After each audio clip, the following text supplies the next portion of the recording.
세상에서 가장 쉬운 경제 해설, 보이는 경제 탑3의 유여울입니다. 매달 나가는 휴대폰 통신비, 꼼꼼히 확인하고 계신가요? 우리나라 휴대폰 사용 인구가 총 인구수를 넘은 6천만 명에 이른다고 하니 국민 대부분이 휴대요금을 내고 있다고 봐도 과언이 아닐 텐데요.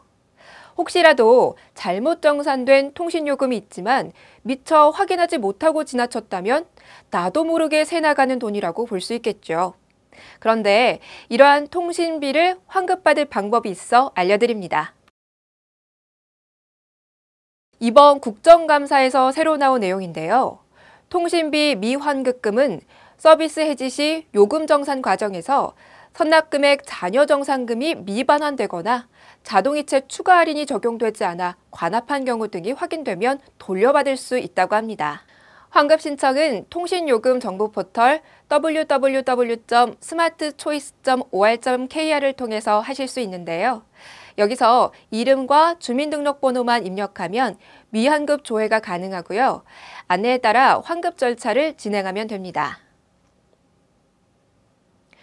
실제 가계통신비 인하에 대한 국민적 관심이 높지만 과오납, 이중납부, 장비 미반환 등으로 발생한 통신비 미환급액을 찾아가지 않는 건수가 수십만 건에 달한다고 하는데요.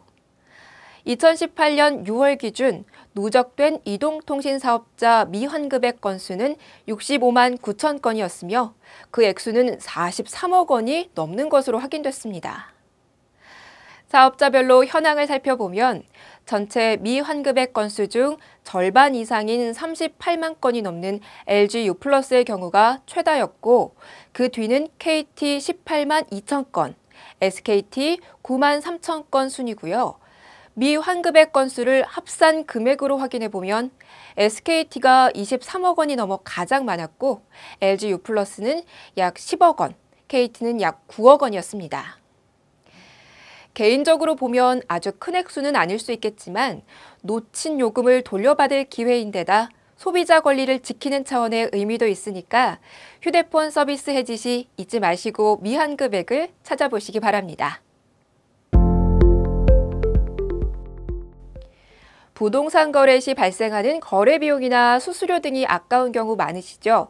이번에는 부동산 매매 시 비용을 아끼는 방법을 알려드리겠습니다. 주택 매매와 임대차 계약에서 아직 일반화되지는 않았지만 부동산 전자계약을 활용하면 금리와 수수료 할인 등의 혜택을 누릴 수 있는데요. 이 부동산 전자계약이란 종이나 인감 없이도 온라인 서명을 통해 부동산 매매 및 임대차 계약을 체결하는 방식을 말합니다. 그럼 부동산 전자계약 체결 시 누릴 수 있는 혜택에 대해 자세히 살펴보시죠. 우선 부동산 전자계약은 매수 매도인, 임대 임차인, 공인중개사가 꼭 한자리에 모일 필요가 없다는 장점이 있습니다. 스마트폰과 태블릿 PC만 있으면 계약 내용 확인, SMS 본인 인증, 전자서명을 거쳐 간편하게 계약을 체결할 수 있습니다. 이후 공인전자문서센터를 통해 언제 어디서든 계약 내용 열람이 가능합니다. 전자계약은 특히 매수자가 받을 수 있는 혜택이 큰데요. 전자계약 시 주택도시공사의 매매 및 전세자금 대출금리를 0.1%포인트 인하해주고 등기수수료 30% 할인 혜택도 제공하고 있습니다. 단, 디딤돌과 버팀목 대출 금리 인하는 일단 올해 말까지만 한시적으로만 제공된다는 점 기억해 두시기 바랍니다. 또 국민, 우리, 신한 등 일반 은행으로부터 매매 전세자금 대출을 받으면 금리 0.2%포인트 인하 혜택을 받을 수 있고요. 전자계약 이용자는 중개보수 2개월에서 6개월 무이자 카드 할부 등도 가능하다고 합니다. 더불어 전자계약을 맺으면 실거래 신고 및 확정일자 부여가 자동으로 이루어지고요. 거래계약서, 확인설명서 등 계약 서류는 공인된 문서보관센터에 보관되는 편리함이 있습니다. 최근 부동산 임대차 이중계약으로 사기 사건이 빈번하게 발생하고 있는데요. 오늘 알려드린 전자계약서로 작성할 경우엔 계약 서류를 위변조하거나 부실한 것이 확인될 경우 사전에 차단되기 때문에 아예 이중계약 자체가 불가능해집니다. 이렇듯 비용 절감뿐만 아니라 안전성 면에서도 기존 종이계약에 비해 뛰어난 장점이 있으니 앞으로는 전자계약을 활용해 보시면 좋겠습니다.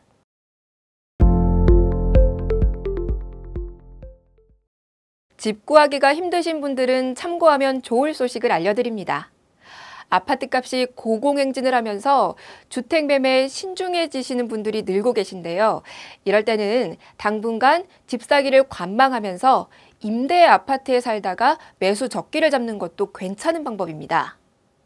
정부는 현재 다양한 임대주택 정책을 펴고 있는데요. 그 정책 중 하나가 기존 기업형 민간임대주택, 뉴스테이인 공공지원 민간임대주택입니다. 이 공공지원 민간임대주택은 8년 이상 임대 목적으로 취득해 임대료 및 임차인 자격 제한 등을 받아 임대하는 주택인데요. 기존 뉴스테이보다 임대료와 입주 자격 등에서 공공성을 대폭 강화한 것이 특징입니다. 자세히 한번 살펴보죠. 기존 뉴스테이는 초기 임대료 제한이 없었습니다. 그런데 이번에 개선된 민간 임대주택의 경우에는 특별 공급을 시세의 85% 이하, 일반 공급을 시세의 90에서 95%로 책정했고 무주택자에게 우선 공급하도록 입주 자격을 제한했습니다. 또한 사업장별 전체 세대수의 20% 이상은 청년이나 신혼부부 등을 위한 특별 공급 물량으로 정했는데요. 임대료도 시세의 70에서 85% 수준으로 훨씬 저렴해졌습니다. 택지 정보, 입주자 모집 정보 등 자세한 사항은 국토교통부 공공지원 민간임대주택 정책 사이트에서 확인하실 수 있으니까요. 각자 자신의 형편과 시기를 고려해 알맞은 임대아파트는 어떤 것들이 있는지 꼼꼼히 살펴보시고 정부에서 지원하는 민간임대주택의 혜택을 받아보시기 바랍니다.